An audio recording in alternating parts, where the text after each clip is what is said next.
Hello everybody, this is Dr. Lilly here. We're going to be switching gears. We're going to be talking still about exercise programming, but a little bit more in-depth details in terms of what I like to call the pillars of health. Whenever we're working out, whenever we're training, resistance training, any type of endurance events, there's going to be certain aspects of our fitness that we're going to be utilizing and thus improving upon. And with these pillars of health, we're actually going to utilize all of these for health, longevity, as well as things that we can do to keep us safe and active as we get older. As an example, if you have an elderly population, the risk of falls dramatically increases, and with that dramatic increase comes a higher risk of death. As we get older, if we can prevent falls, we can actually decrease our risk of mortality. So we're going to dive a little bit into that, not in today's video, but that's just an example of how strengthening your body, making your body anti-fragile is going to be helpful for our health, our longevity, and as well as risk of mortality. However, in this video, we're going to be discussing muscular endurance. So this is not a general topic by any means. This is just one pillar of fitness that I like to promote. So to define muscular endurance, I like to define it as the amount of work that we can do over an extended period of time. Now, if you break that down a little bit further, and let's say we translate that into marathon training, running for, let's say, 3 miles is an extremely long duration, right? Obviously, depending on how fast you run it. But let's just take a 10-minute average pace for that running to run roughly 3 miles. Staying consistent at that pace over a long period of time is going to be about 30 minutes. Conversely, if you're actually doing a full marathon at that 10-minute pace, it's going to extend to about 4 hours and like 20 minutes or so, mind you, if you stay at that exact pace. So again, muscular endurance is going to be our amount of work over a certain period of time. The more that we can increase our muscular endurance, in this case of marathon training, aka running, we're going to improve our muscular endurance that way. Now, why do I stress muscular endurance as a pillar of health or a pillar of fitness? Specifically that. When we have muscular endurance, it extends much more beyond just running. It extends beyond just certain sport activities. Muscular endurance also plays a big role in terms of posture and thus low back pain, neck pain, things of that nature. Now, I want to kind of switch gears again and think a little bit differently in terms of muscular endurance and its relation to posture. Now, with posture, let's say with our neck, if we have that forward head posture position, that's going to be a biomechanically disadvantageous position for our neck. Research has been shown that as our head starts to travel forward, depending on how many degrees forward it is from our spine, the weight of our head is actually going to increase. Now, the actual mass of our head doesn't increase. However, the leverage at which the muscles work are going to be taxed a little bit more, or in this case, a lot more, depending on the angle of your head. The best example that I can give for that is, let's say you're carrying something very heavy in your arms, but you're keeping it close to your body. Now, I want you to carry that same amount of weight and hold it out in front of you with your arms fully extended. That same mass, that same 20-pound weight, or let's say 50-pound weight that's heavy here is going to be a lot heavier when you hold it away from your body. It's the same idea. It's simple physics, and it's if you're an engineer of some sorts, you will have an understanding of how that action affects our neck. Now, if you think specifically about that posture and what it's doing to the muscles, those muscles have to endure long periods of time holding your head in that disadvantageous position, and you can see how that eventually can cause a little bit of pain. Now, this is why I stress muscular endurance with posture. Most of the time when we have that forward head posture, it's actually because the muscles that are responsible for holding your head upright and keeping you nice and straight are weak. What I mean by weak is that the load that they're accustomed to, they're not able to tolerate that load, and then that's when we get supporting muscles to try to overreact and assist with that. Primarily, this is when we get upper trap issues. So if you ever had tightness, pain, maybe some knots or trigger points or adhesions in your upper traps, you would know. Most people do, including myself. That's why I like to train my neck to help build that posture. But the way I train it is to train these postural muscles to help support that spine over a long period of time. So remember, muscular endurance is the amount of work we can do over a long period of time, or just a definitive period of time. So when we train the iron neck, for example, and we're building up those postural muscles, I like to hold those positions for several minutes at a time because I'm training those muscles to hold that position for a long period of time because that's what they are meant to do. Okay? Same thing when it comes to posture in the lower back. If you're sitting a lot, and let's say you're sitting in a slouched position, that's going to abnormally affect the discs and the joints in our lower back and possibly cause some issues with that. Now, when it comes to rehab and rehabbing the lower back, let's say after an injury, the best way, or the most efficient way, I should say, to treat the lower back with exercise is to actually increase the endurance of the tissues. Now, again, I've made a few videos referencing Dr. Stuart McGill, who is a back pain specialist. He has done tremendous research in the field of strictly lower back pain, and from his research he has demonstrated that having a strong back versus having a back that has a lot of endurance is very different. You can have a bodybuilder who might have a very strong back that can utilize a lot of contractile tension in the muscles to lift a lot of weight. However, that is not supportive of having a healthy back. What is actually is having endurance in the tissues, okay? And the way that we can kind of break this down a little bit even further is when we look at the certain tissues that work with posture, we're actually looking at the type 1 fibers. A lot of people might know this as the slow twitch fiber. A lot of people, I would assume, have heard of something called the quick twitch fibers, and that's essentially our type 2 fibers, okay? So there's two types of fibers. Type 1, which is the slow twitch, which I would refer to as more postural. They're essentially meant to have a lot of endurance aspects in the tissue, versus the type 2 fibers, which are going to be more of our explosive movements, our quick running, our sprinting, our jumping, and things of that nature. So when we look at training certain muscles, we need to understand what we're training and how to best efficiently train those muscles. In terms of posture, which are type 1 fibers primarily, we're wanting to challenge them with endurance work, okay? So for the lower back, you want to think of like planks, you want to think of side planks, bird dogs. These are positions that you can get into that you're going to hold that position for an extended period of time to challenge the muscle. Now, when you challenge those muscles in that endurance aspect, you're going to train them to utilize more tension over a longer period of time, which is directly endurance training, and that's actually going to support your lower back. Now that we talked a little bit about posture, neck pain, and a little bit of lower back pain, we're going to transition back again into more traditional endurance activities, which is running, rowing, cycling, usually things that are a little bit lower impact, but also you can sustain yourself for hours, even 30 minutes to an hour to 3 hours. If you've heard of people doing ultra marathons, which can be 50 miles, 100 miles, things like that, that is for the most part strictly endurance training. Now, when we talk about this sort of endurance training, we're actually talking mainly about our aerobic fitness.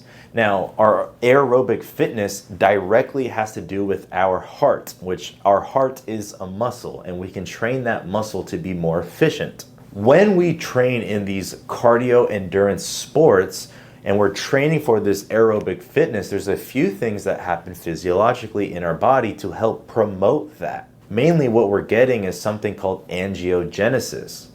Now, angiogenesis is essentially a term that means that we're creating new layers of blood vessels to help integrate themselves inside of the muscle.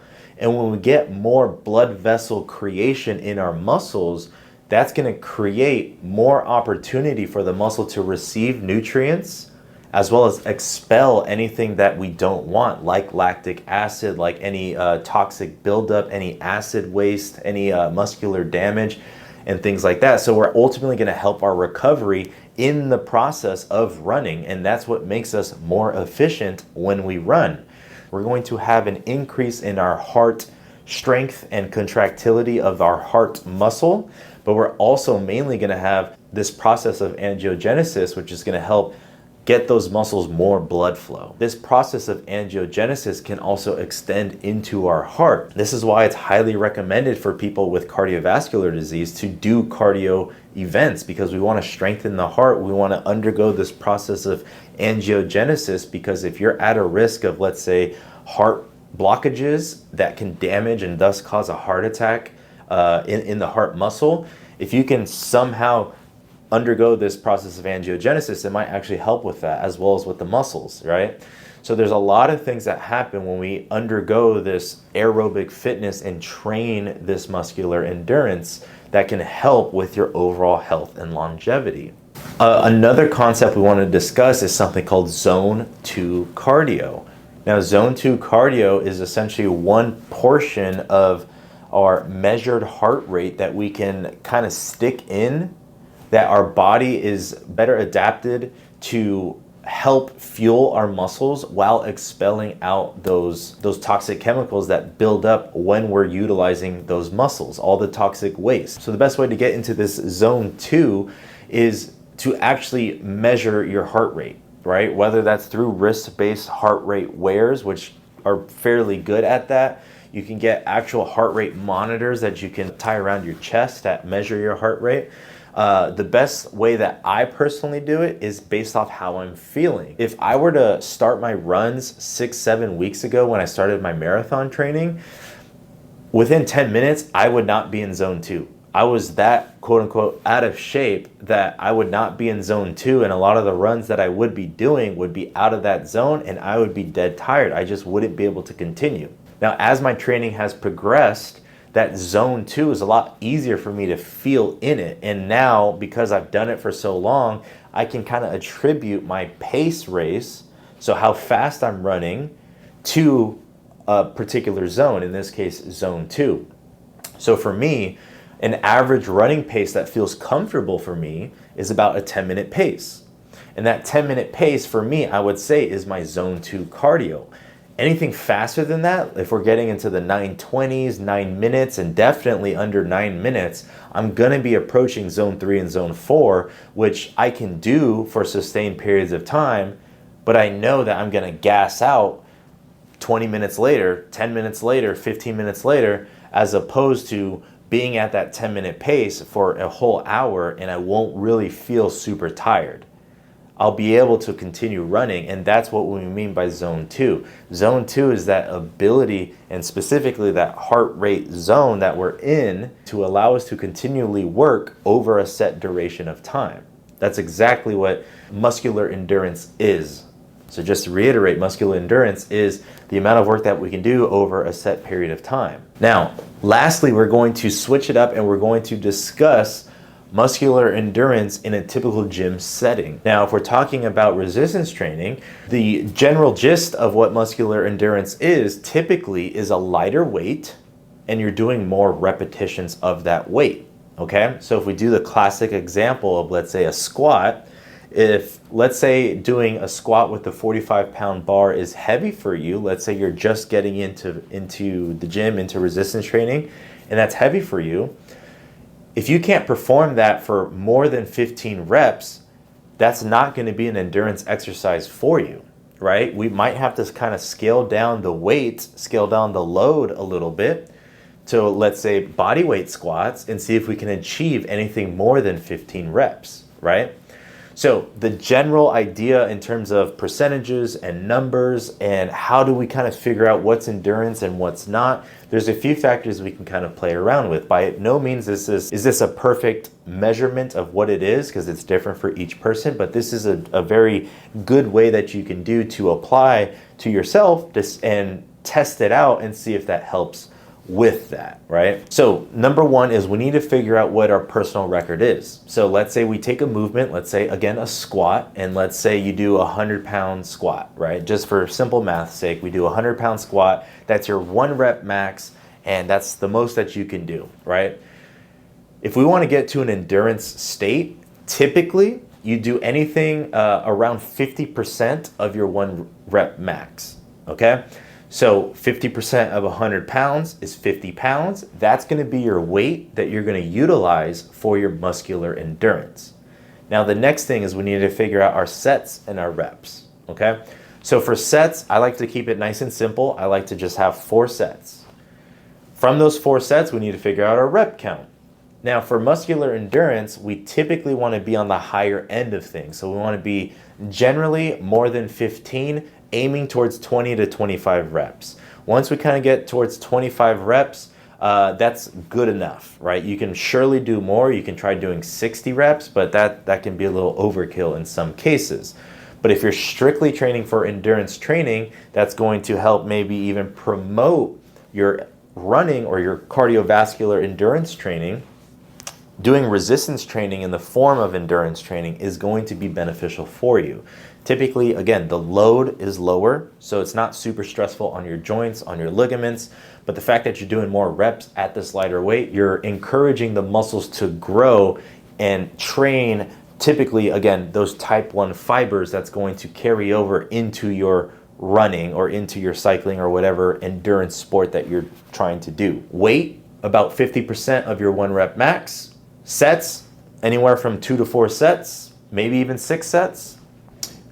And as far as rep counts, we want to be greater than 15. So 15 reps, 18 reps, 20, 25 reps, somewhere in that range. And you want to do that with little to no rest. You're going through this cycle of endurance training, specifically in the gym and with resistance training, you want to have less rest time overall, right? If you're doing more hypertrophy training and strength training or like powerlifting, you want to have longer rest periods because you're lifting heavier weight. Whereas this, it's a little bit faster. You're going to have maybe no more than 45 seconds of rest in between sets, but that's because the weight is generally lighter and you'll be able to move that weight fairly quickly. That's at least the goal with that, okay?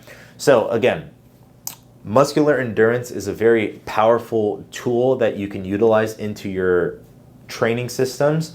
There's a lot of benefits for that. We talked about a few things such as training for a marathon, such as posture, and how that posture and endurance training for the muscles can have great implications with neck pain and lower back pain, as well as muscular endurance for your muscular tissues in the gym and how that can actually help promote muscle hypertrophy. And another thing too, when we're in the gym and we're training for endurance training, just because we're not training for hypertrophy, if you're, again, increasing your total volume week by week, you're going to put on muscle. You're going to gain lean muscle mass. The whole principle I talked about in my previous video about total volume being our main thing that we look at to track our progress and follow this progressive overload principle, muscular endurance training is no different.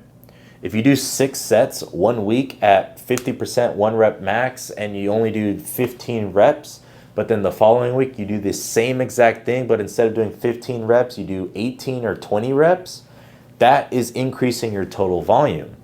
That increase in total volume should start to inch higher into this progressive overload scheme, and that's going to help develop your muscular endurance, number one, but also put on more lean muscle mass. Now, it's not strictly hypertrophy training, but again, that doesn't necessarily matter. What matters is the total load that you're putting on your body and how your body responds to those changes and that stress to build itself up to resist that stress. And that's essentially progressive overload. So again, a lot of valuable information regarding muscular endurance in terms of posture, in terms of back pain, neck pain, a lot of information in terms of cardiovascular endurance, zone 2 training, as well as resistance training and how that actually can affect body composition in terms of gaining more muscle, thus losing body fat, as well as the resistance training factors carrying over and improving your cardiovascular events. So for me, my marathon training, resistance training would actually improve that. So hopefully you guys watch this video. There's a lot of concepts in this video. It's probably going to be a little bit longer of a video, but hopefully you guys enjoyed it. This is our first pillar of health and exercise, which is muscular endurance training, and just a few important topics regarding that. So again, hopefully you guys enjoyed it. Remember to like, comment, and subscribe. Thank you guys for watching the video. Appreciate all the support. And with that, have a nice rest of your day.